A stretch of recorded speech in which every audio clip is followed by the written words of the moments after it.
Merhabalar Yükselli Örgülere, hoş geldiniz.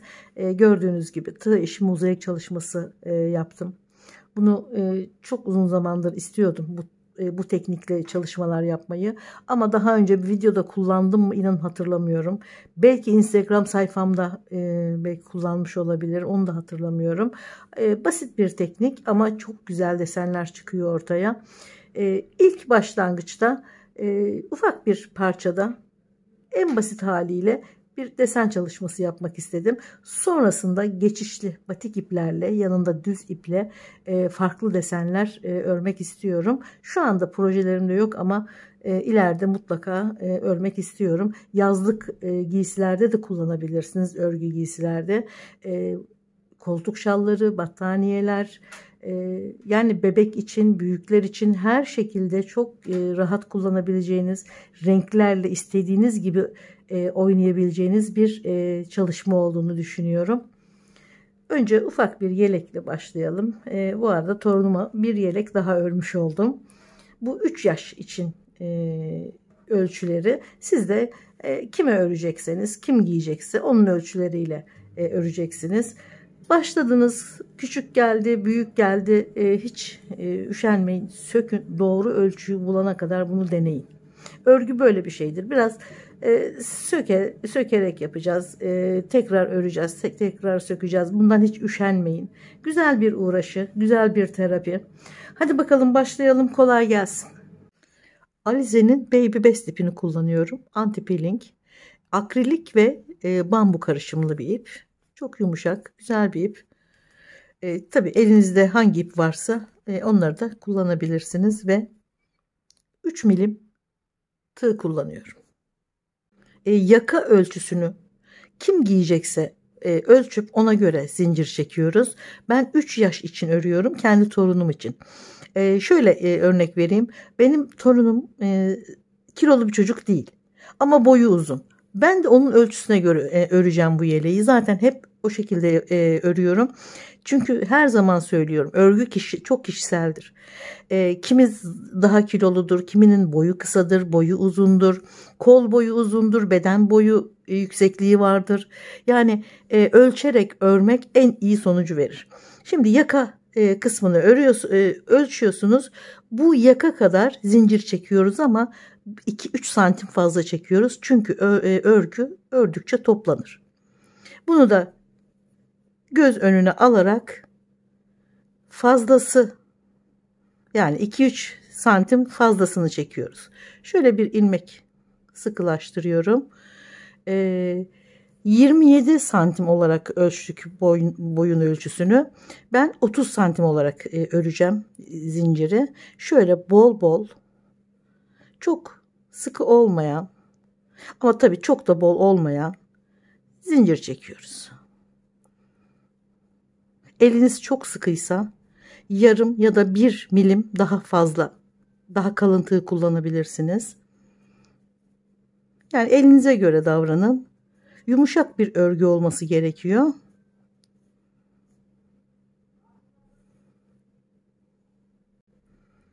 E, 64 zincir çektim. Bu da 29 santim. Şöyle, bu yeterli bence. Fazlasını da verdim. Örgü toplandığı zaman küçülüyor. O fazlayı da bıraktıktan sonra şimdi bu 64 zincir üzerinden trabzanlar öreceğiz.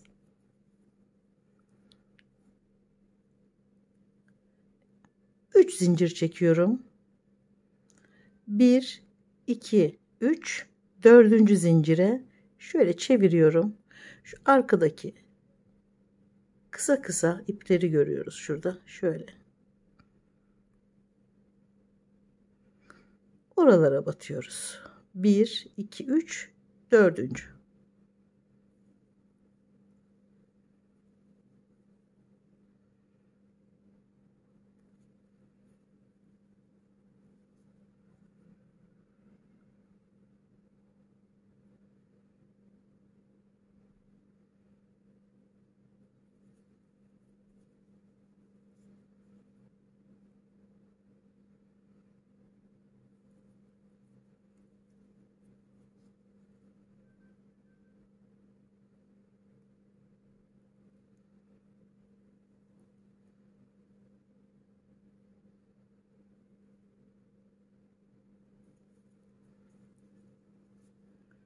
2, 4, 6, 7,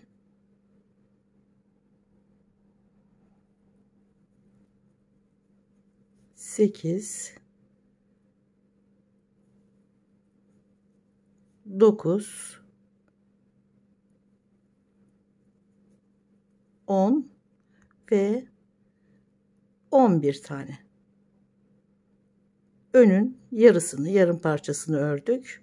Gene 11 tane diğer parçasını örerek sırayı tamamlayacağız. 2, 4, 6, 8, 10, 11. Şimdi bir zincir yanındaki ilmeğe. Şimdi kol için trabzan örüyoruz. Buraya da 10 tane trabzan öreceğiz.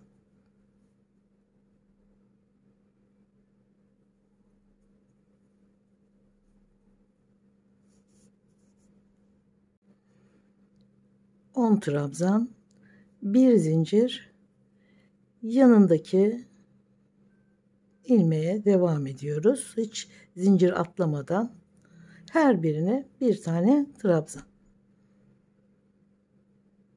Şimdi arka kısma geçtik. Buraya da 22 tane trabzan örüyorum.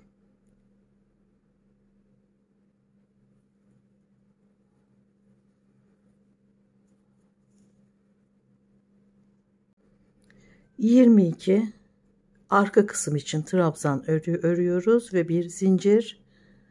Şimdi diğer kolu örüyoruz. 10 trabzan.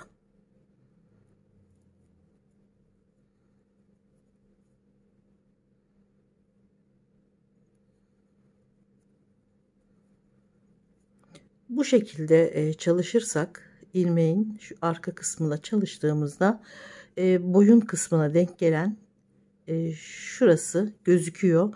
Bunun da çok muntazam olması gerekiyor. Burayı kapatmayacağız çünkü örgüyle.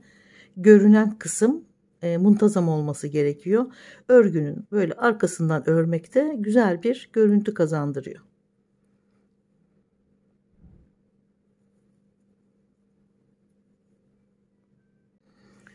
Koldan sonra şurada yarısını ördüğümüz ön parçanın diğer yarısını örüyoruz. 11 tane. Hemen yandaki zincire geçip şimdi 11 tane trabzan örerek bu sırayı tamamlıyoruz.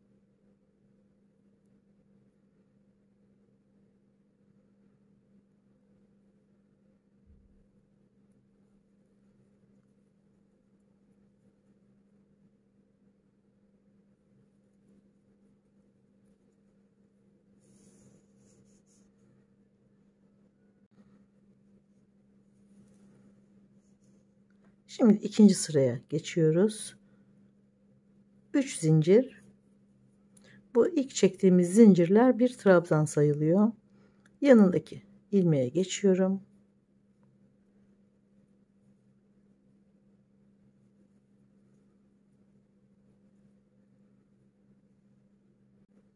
On bir trabzan ördüm. Şimdi şu bir zincir aralığındayız.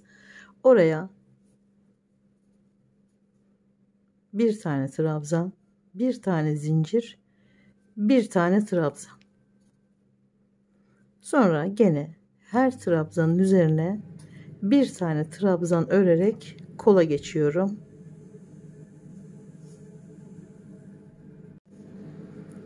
Şuradaki arttırma ile birlikte 10 tane olan trabzan 11 oldu. Şimdi gene arttırmaya bir tane örüyoruz. 10 trabzan, burada 12 trabzan oluyor kol bölgesinde. Şimdi bir zincir arkaya geçiyoruz. Aynen arttırmamı yaptım. Her trabzana bir trabzan, boşluklara bir trabzan, bir zincir, bir trabzan örerek sırayı tamamlıyorum. Aynen burada ördüğüm gibi. Şimdi 3. sıraya geçiyoruz. Gene 3 zincir çeviriyorum.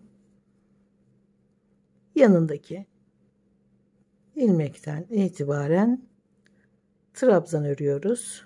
arttırma yerine kadar.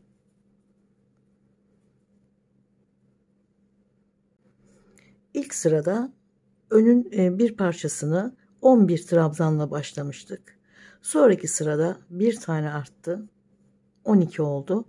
Şimdi 2, 4, 6, 8, 10, 12 trabzan gene artacak. Burada bu sefer 2 trabzan örüyoruz. Yani 2 arttırıyoruz. Bir zincir, tekrar aynı boşluğa 2 trabzan daha. Gene trabzanların üzerine örerek devam ediyorum. Şimdi ilk sırada, pardon, ikinci sırada boşluklara birer kere batmıştık. Bir trabzan, bir zincir, bir trabzan. Üçüncü sırada 2 trabzan, bir zincir, 2 trabzan. Sonraki sırada gene bir trabzan, bir zincir, bir trabzan. Diğer sırada 2 trabzan, bir zincir, 2 trabzan. Yani bir sıra birer kere batıyoruz. Bir sıra ikişer kere batıyoruz. İstediğimiz uzunluğa gelene kadar aynı burada ördüğümüz gibi devam ediyoruz. Şimdi diğer arttırma yerine gelelim.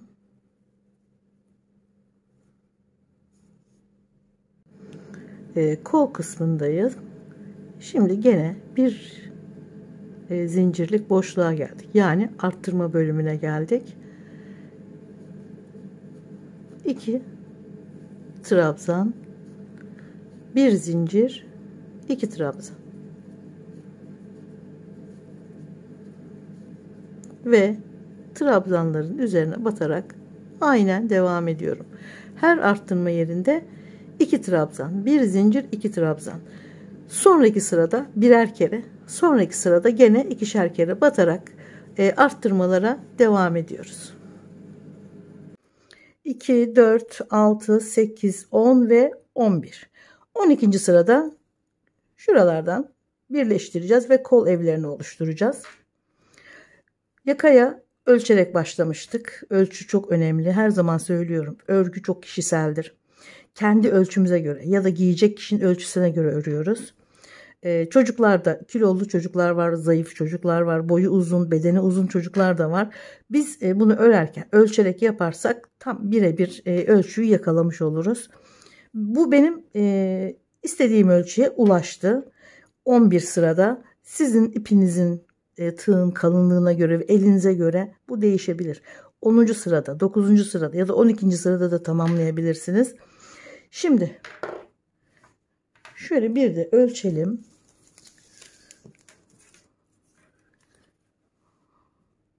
Şuradan ölçelim önce. 12 santim. En tepe noktasından ölçelim. 14 santim ya da 14,5 şöyle. Şuradan ölçelim. 14 santim.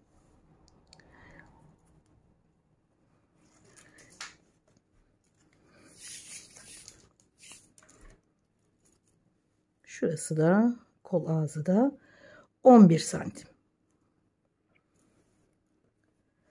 Beden genişliği de önemli ama şimdi beden genişliğine şurası eklendikten sonra daha çok ortaya çıkacak. Şu haliyle biraz küçük olabilir. Eklendikten sonra fark edecek. Şu anda 28,5 santim. 30-31 santim olur eklendikten sonra. Şimdi birleştirmeyi yapalım ve sonrasında desene geçeceğiz. Çok güzel bir desen oluşturacağız.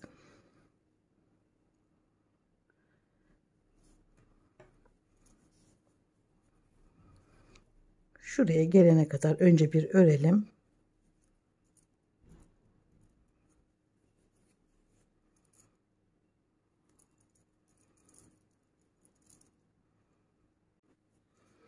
Evet, son trabzanı da ördüm. Şimdi şöyle tutuyoruz ve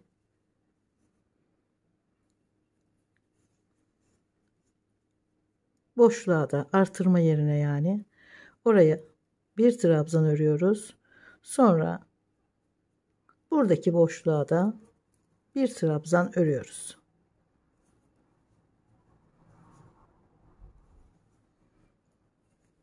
Sonrasında gene bütün trabzanlara örerek devam ediyoruz. Diğer kol kısmında da tekrar görelim eklemeyi.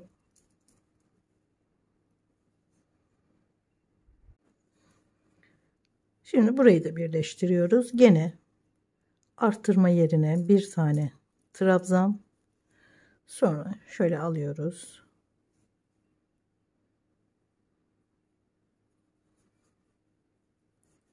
Buradaki arttırma yerine de boşluğa da bir trabzan ve diğer trabzanlara örerek devam ediyoruz.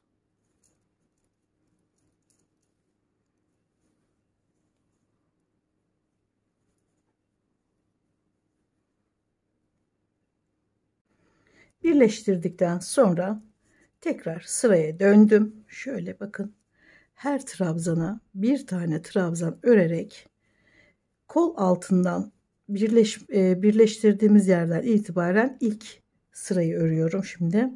Yalnız burada orta yerde şu arka tarafta bir arttırma yapacağım. Birleştirirken trabzan sayısı 108 olmuştu. Şimdi bunu 109'a tamamlamam gerekiyor. Çünkü desene başlayacağız. Bu desen örerken 109 ilmeğe ihtiyacım var.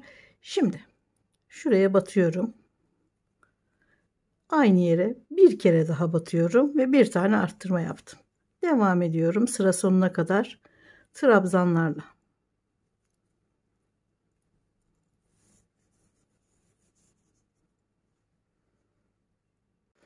Sıra sonunda ipi kestim. Şimdi mozaik desende tek yön çalışılıyor.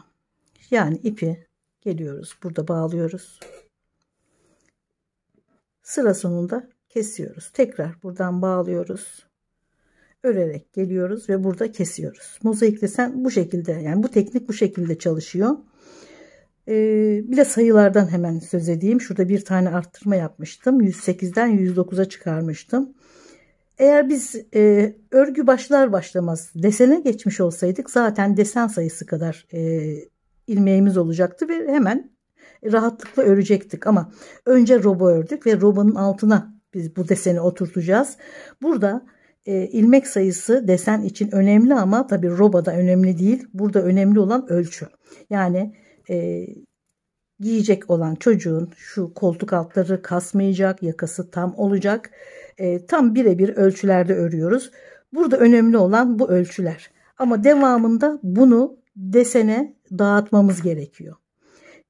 Desen sayısı kadar birebir ilmek kalsın isteseydim, eğer burada dağıtmayayım, tam desene göre çalışayım deseydim, burada çok fazla sayıda eksiltme ya da çok fazla sayıda arttırma yapmış olacaktım ki bu yeleğin formunu kesinlikle bozar. O yüzden elimizdeki olan, mevcut olan ilmeklerle dağılım yaparak desene başlamak bu formu bozmadan yeleği tamamlamak demek.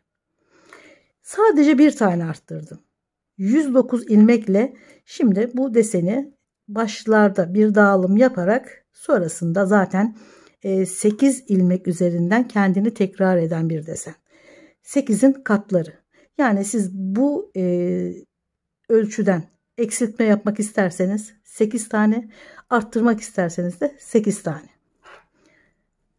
Bunları da söyledikten sonra şurada ipi bağlıyorum. Bağladım ve en baştaki 3 zincirle çıktığım trabzanın üzerine 3. zincire bir sık iğne.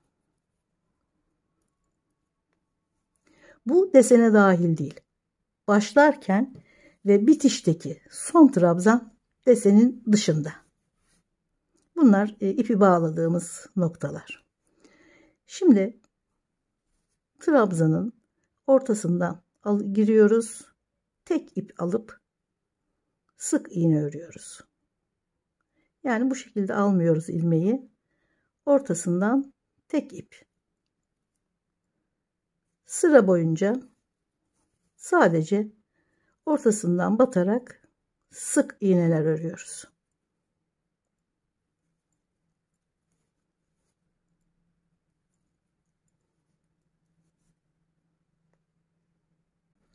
Son trabzana da sık iğneyi örüyorum. Bir zincir ve kesiyoruz.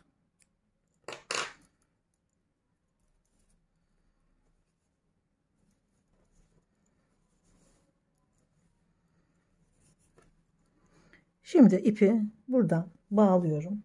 Diğer yeşil ipe geçiyorum.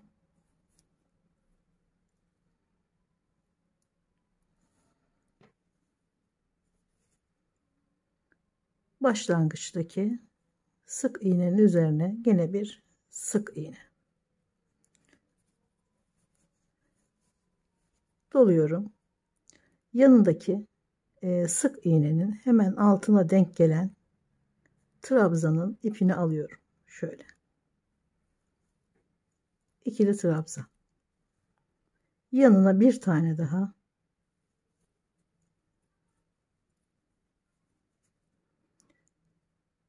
Arkada zaten trabzanların arkasında 2 tane sık iğne. Bunlara dokunmuyoruz. Sonrası yanındaki sık iğneden devam ediyoruz.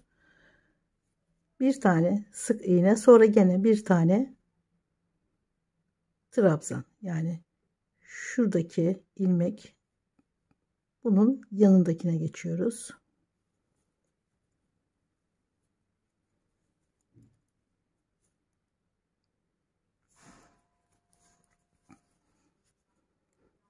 Ve yanındakine 3 tane sık iğne örüyoruz. 2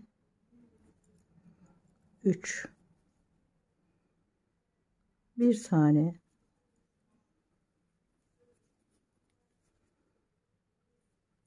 ikili trabzan, bir tane sık iğne. Baştakini ve şunu saymıyoruz. Dedim ya, elimizdeki ilmeğe göre davranıp başlarda bir dağılım yapacaktık diye. Hiç fazla eksiltme arttırma yapmamak için. Yani bu sefer çünkü yeleğin formu bozulacaktı. O yüzden bu yeleğin formunu korumak için şöyle bir düzenleme yaptık. Bir tane sık iğne ve yanındaki, bunları saymıyoruz. Şuradan itibaren, ikinci trabzandan itibaren 1 2 3 4 5 6 7 ve 8. Gene aynısını örerek devam ediyoruz. Şimdi biraz kafa karışıklığı olabilir. Zor gibi gelebilir ama desen ilerledikçe çok kolay olduğunu göreceksiniz. Devam ediyorum.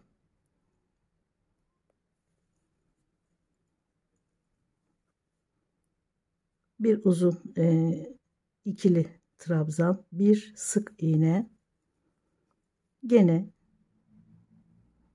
bir trabzan ve 3 tane sık iğne.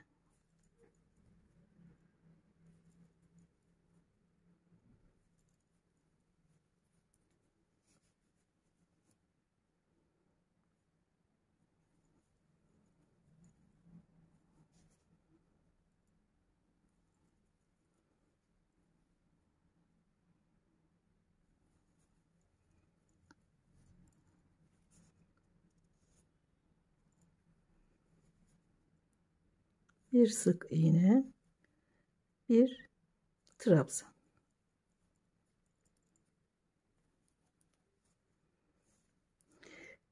Şimdi şuradan başlamıştık. 1 2 3 4 5 6 7 8. Sonra gene aynı ilmekleri tekrarlıyoruz ama o şekilde 8 8 saymıyoruz tabii ki. Bu kafa karışıklığı yaratır. Biz gördüğümüz deseni sayıyoruz. Şurada bir düzenleme yaptık. Bundan sonra, bu düzenlemeden sonra 3 sık iğne, 3 trabzan, fakat trabzanların aralarında sık iğne var. Bu sürekli bu şekilde yineleniyor. Gene 3 sık iğne, 3 trabzan ama aralarda gene sık iğne.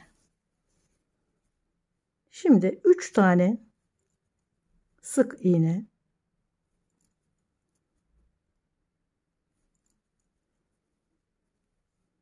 trabzan, bir trabzan, bir sık iğne,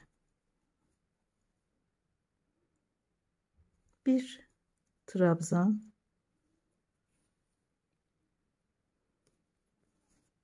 bir sık iğne. Şimdi üçüncü trabzanı örüyoruz.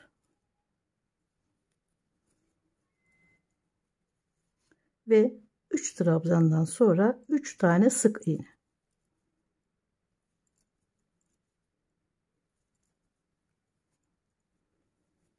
Şimdi ne kadar kolay olduğu gözüküyor zaten.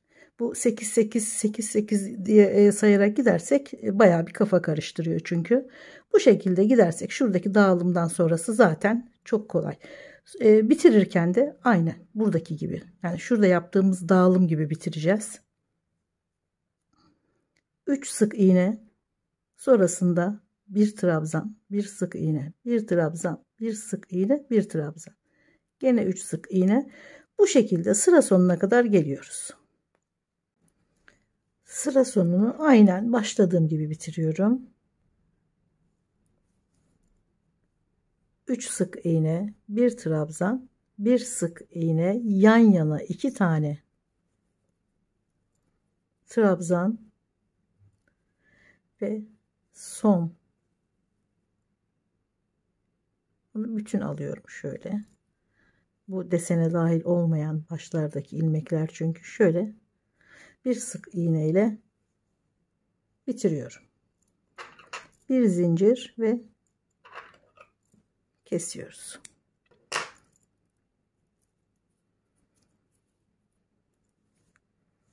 Şimdi gene ipi buradan bağlayacağım. Örerek devam edeceğim ve yavaş yavaş desen ortaya çıkmaya başlıyor. Turuncu ipi başlangıç ilmeğine bir sık iğne ile bağlıyorum.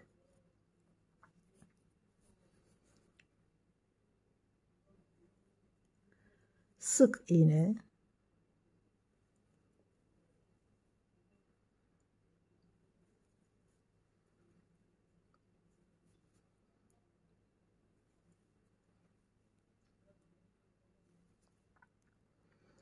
e, 8 8 ilerliyordu. 8 ilmek 8 ilmek. Gene şu ikisini saymıyoruz.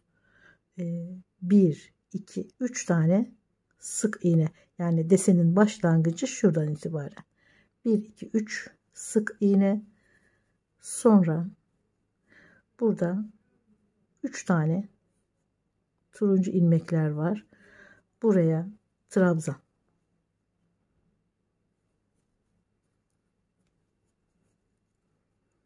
2 3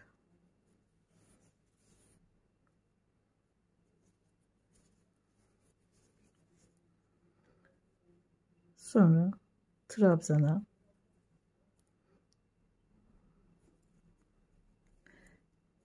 şu ikisini saymadan 1 2 3 4 5 6 7 8, ilk 8 ilmek, sonra aynı şekilde şuradan itibaren yineliğe devam edeceğiz. Ama tabii gördüğümüz gibi örüyoruz. Bunu saymanıza falan gerek yok. Desen zaten nereye basacağımızı gösteriyor.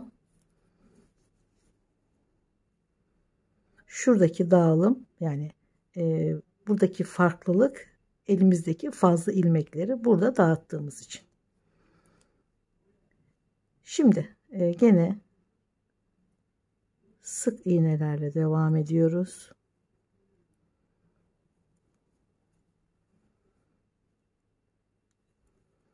Üç sık iğne, 3 tane trabzan,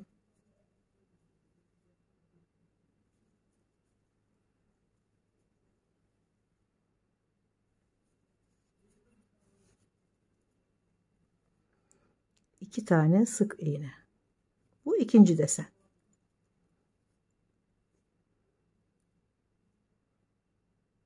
3, 6, 7, 8.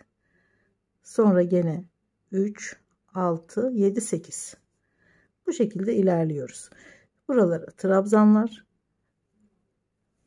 Şu aradaki 3 tane ilmeğe de sık iğneler, aradaki ilmeklere de trabzanlar örerek aynen devam ediyoruz. 1, 2, 3, sık iğne, 3 tane trabzan,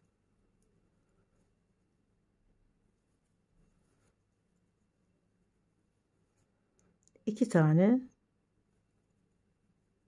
sık iğne, 3. deseni de ördük. 8 ilmek üzerinden bunlar. Gene devam ediyoruz.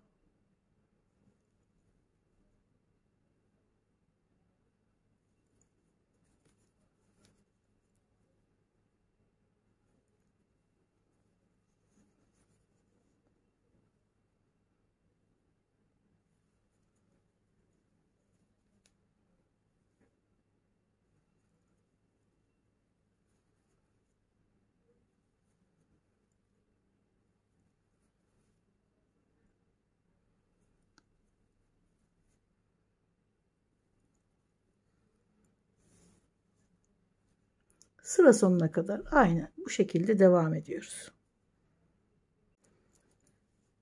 Başladığım gibi 5 sık iğne ile bitirdim.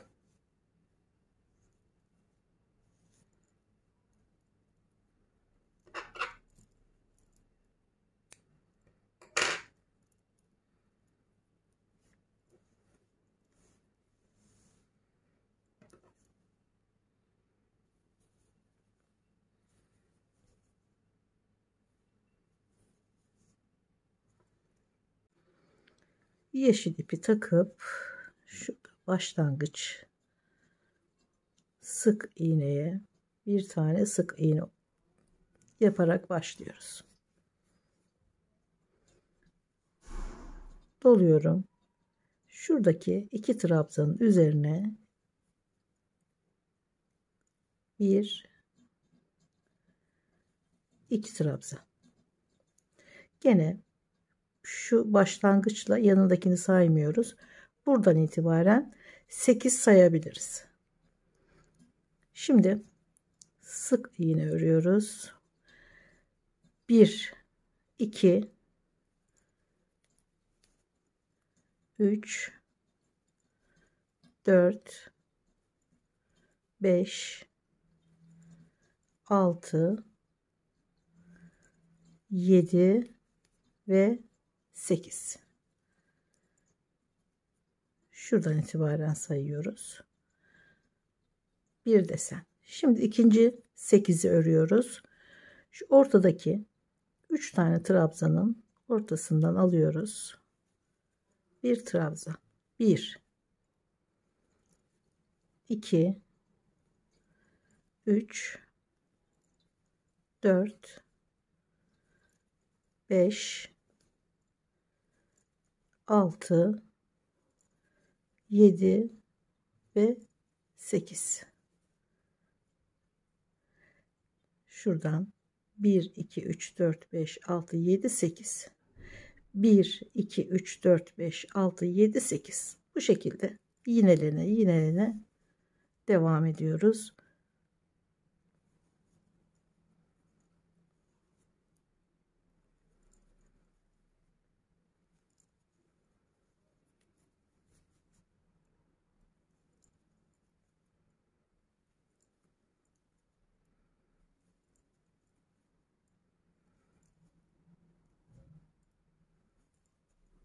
Sekiz. Gene trabzan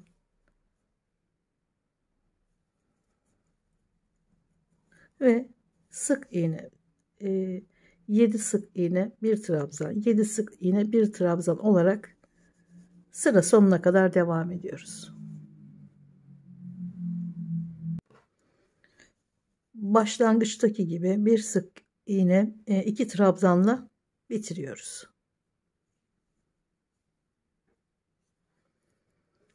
Şimdi turuncu ipe geçelim.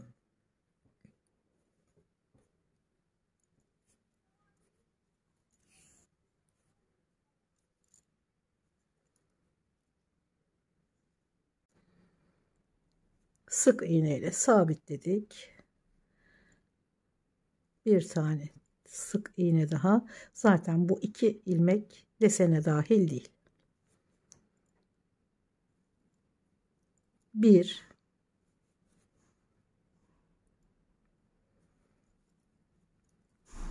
2 3 ve 4. 1 2 3 4. Bir tane sık iğne 5.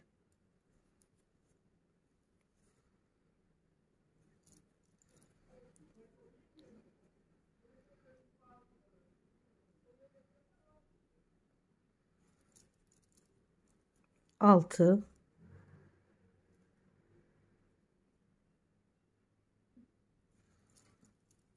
7 8.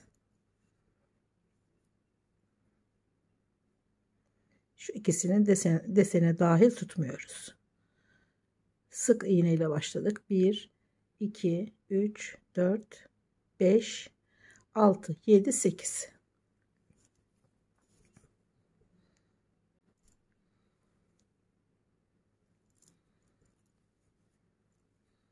1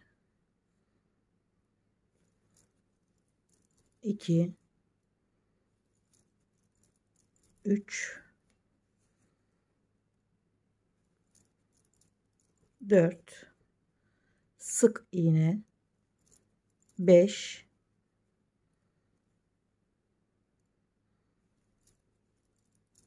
6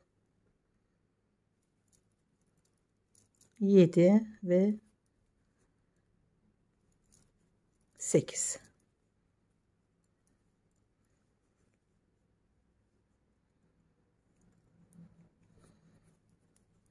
Aynen devam ediyoruz.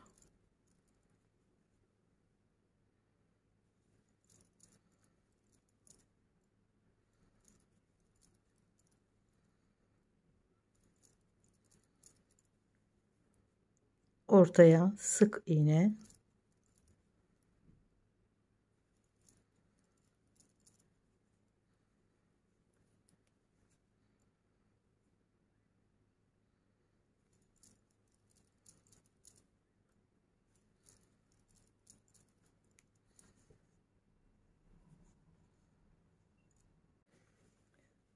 başlangıçta olduğu gibi 1 2 3 sık iğne ile başlamıştık. 3 sık iğne ile bitirdik.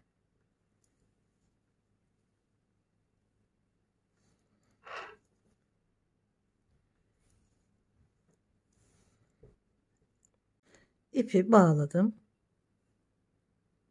Bir sık iğne ile şimdi şuradaki trabzanların üzerine 2 tane trabzan, şu başlangıç ve yanındakini gene desen olarak saymıyoruz. Bu trabzandan itibaren 1 2 3 4 5 6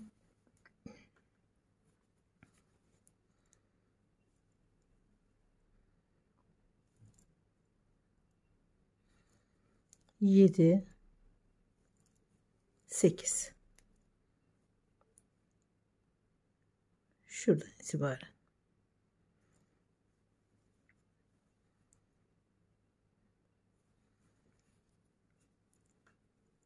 bir 2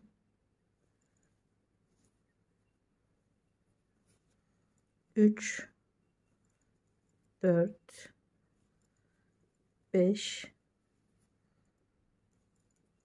6 7 ve 8.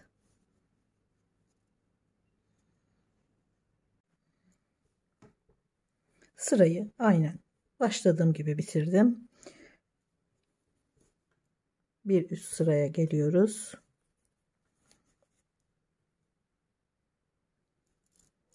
İlk 2 ilmek zaten desene dahil değildi. Şimdi 1 2 3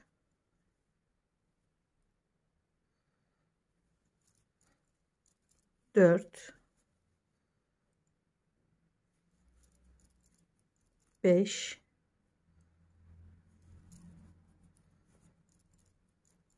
6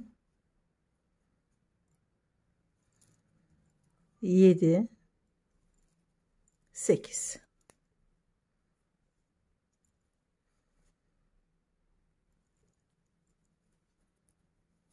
1 2 3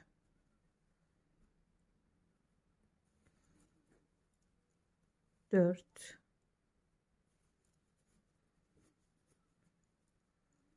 5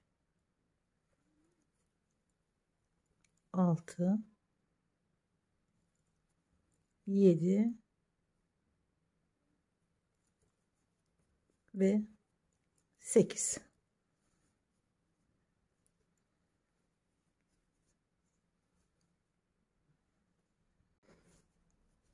Aynen nasıl başladıysak öyle bitiriyoruz. Şimdi son sıraya geçiyoruz. İpi bağladım.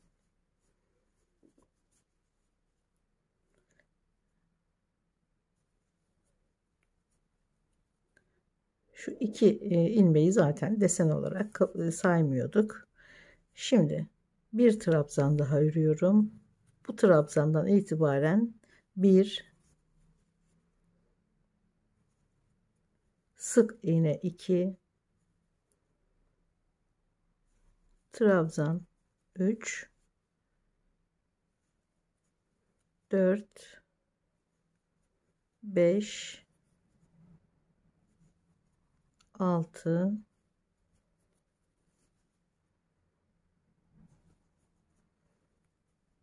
7 8.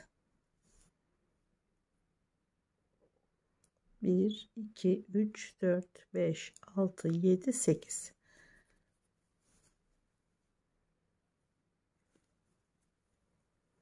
1 2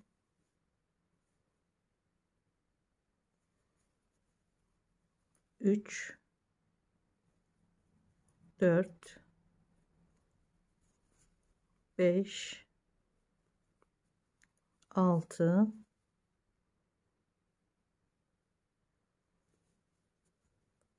7 ve 8.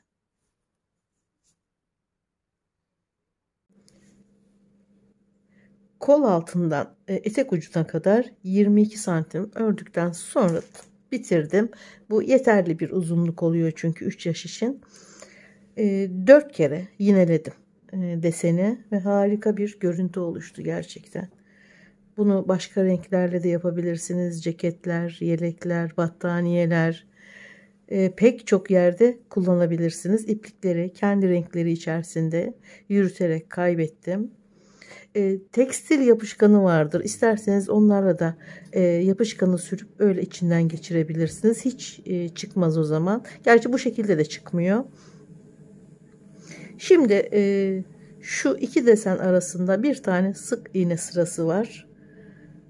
Şurada ördüğüm gibi. Bunu normal sık iğne olarak örüyoruz.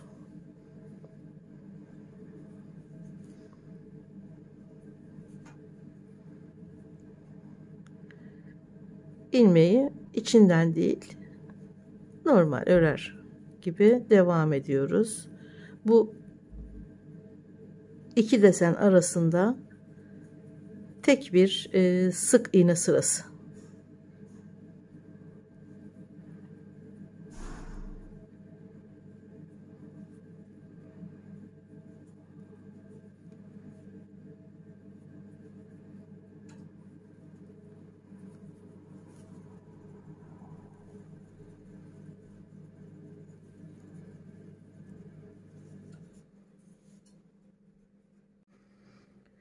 Şöyle basit bir kenar örgüsü ördüm.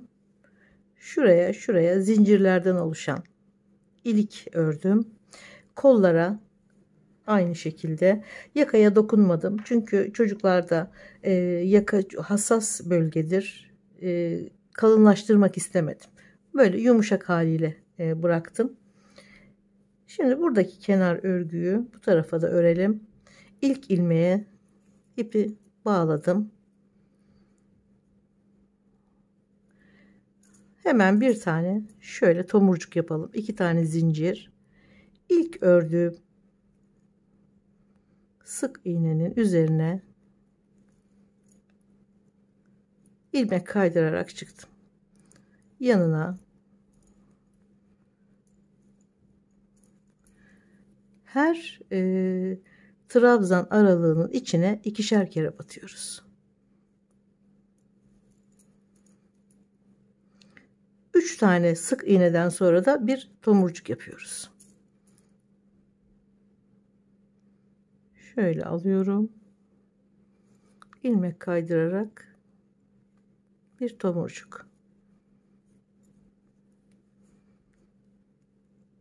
Aynı trabzan aralığına bir tane daha. Her trabzan aralığına 2 kere batıyoruz. 3 sık iğneden 3 sık iğneden sonra bir tane tomurcuk yapıyoruz. Bir tane ördüm. 2 ve 3. Gene bir tomurcuk. 2 zincir. Şöyle ip alıyoruz ve kaydırıyoruz. 1, aynı bölgeye 2, diğer boşluğa 3. Hemen bir tomurcuk.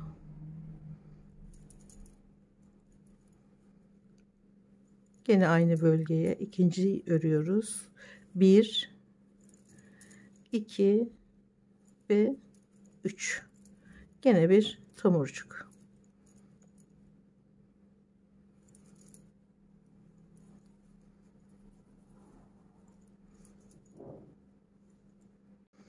Desenli tarafta da aynen buradaki gibi çok kararında bir örgüyle devam ediyoruz. Fazla gelmeyecek ilmekler, çok seyrek de batmayacağız. Orta karar.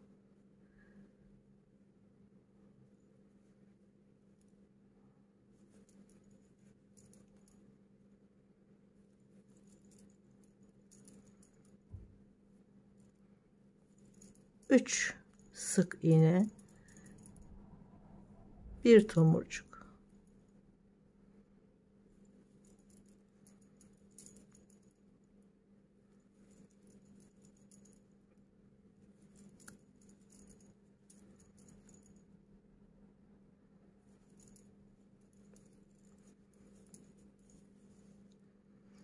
Kontrol ediyoruz. Fazla geldiği zaman hemen daha seyrek batıyoruz. Kasmaya başladığını hissederseniz hemen daha sık batarak devam edin.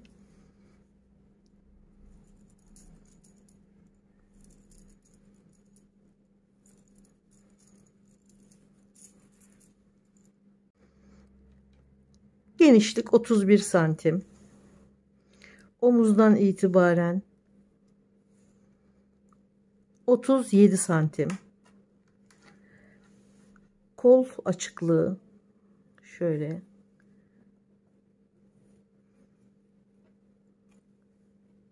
11,5 santim. Yaka açıklığı 13 santim. Tam 3 yaş için ideal ölçülerde oldu. Umarım beğenmişsinizdir. Gene dediğim gibi bu deseni her şeyde kullanabilirsiniz. Kıyafetlerde, battaniyelerde. Ben geçişli ipler ve düz renk iple güzel bir hırka çalışmak istiyorum büyükler için. Henüz projelerimin arasında değil ama bunu yapmak istiyorum. Çünkü çok güzel çalışılıyor, çok zevkli çalışılıyor. Umarım beğenmişsinizdir. Videolarımı beğeniyorsanız, bundan sonrakileri de izlemek isterseniz beğenmeyi ve abone olmayı lütfen unutmayın. Başka ürünlerde görüşmek üzere. Sağlıklı kalın.